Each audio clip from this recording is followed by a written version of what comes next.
बच्चों, साखी के पिछले भाग में मैंने आपको बतलाया था कि कबीरदास जी ने गुरु को ईश्वर से भी श्रेष्ठ बताया है। यह भी बताया है कि ईश्वर का वास अहंकारहीन हृदय में ही होता है। इसके साथ ही उन्होंने मुसलमानों द्वारा की जाने वाली पूजा पद्धति पर भी कटाक्ष किया है। अब अगली साखी देखते हैं। पाहन पूजे हरि मिले तो मैं पूजू पहाड़, ताते ये चाकी भली पीस खाए संसार। पाहन का मतलब पत्थर, पूजे पूजने से, पूजा करने से, हरि ईश्वर, तो मैं पूजू पहाड़ से मतलब है पहाड़, ताते माने उससे, ये चाकी भली पीस खाए संसार। अब बच्चों, इस साखी में कबीरदास जी ने अपने हिंदू शिष्यों की, हिंदुओं की पूजा पद्धति पर प्रहार किया है, व्यंग किया है। क्या कहा है उन्होंने? पाहन पूजे हरि मिले। यदि पत्थर को पूजने से ईश्वर मिल जाते तो मैं एक छोटे से पत्थर से निर्मित मूर्ति की पूजा क्यों करूं? तो मैं पूजू पहाड़, तो मैं बहुत बड़े पहाड़ की पूजा करूं। लेकिन ऐसा नहीं है।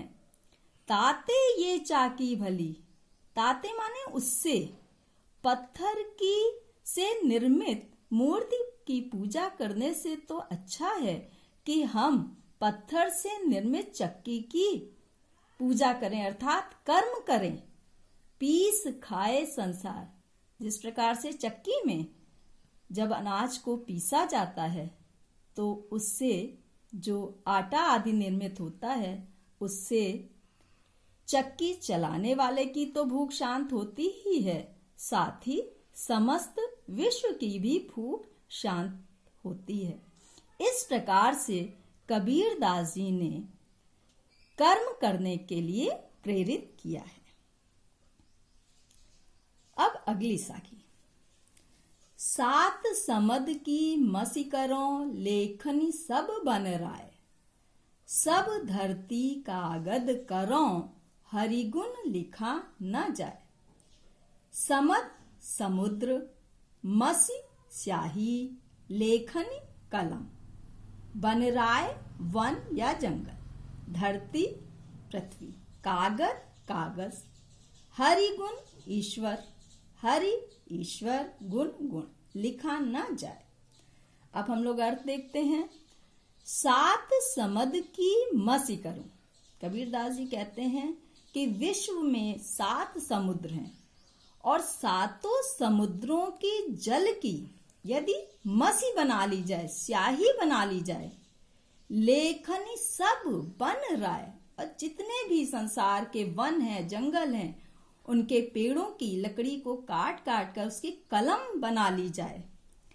सब धरती कागद करो, संपूर्ण धरती, संपूर्ण पृथ्वी का प्रयोग कागज के रूप में भी किया जाए, हरि गुण लिखा न जाए।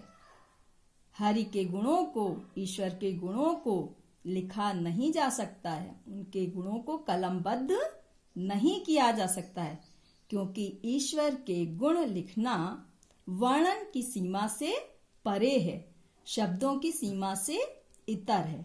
इसलिए ईश्वर के गुणों को कलमबद्ध नहीं किया जा सकता।